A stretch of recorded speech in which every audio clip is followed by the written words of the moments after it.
when somebody comments on your Facebook business post, Facebook business page, try and do as best as you can to comment on the comments, because there's one thing that Facebook is really encouraging now is its discussion. This is one of the key factors in more posts being seen by others is discussions that is happening.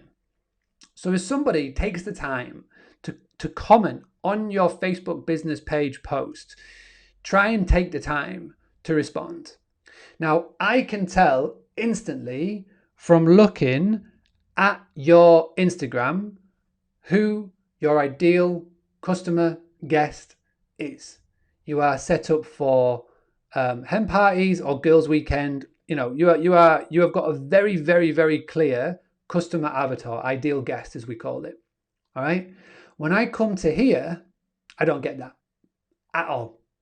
You are trying to appeal to everybody, and because you're trying to appeal to everybody, you're appealing to nobody. So Elizabeth has been into business nearly 2 years now. She's got 7 properties. They are rental properties, mostly leisure. The main problem that we have with the website is that people aren't booking now. Now I know Elizabeth has said that she needs a lot of help with the website, but as you can see here, there is a lot of good things with the website, but there's a lot of things that aren't done correctly. And again, I think that just to double back on what we said with Charlotte just a minute ago,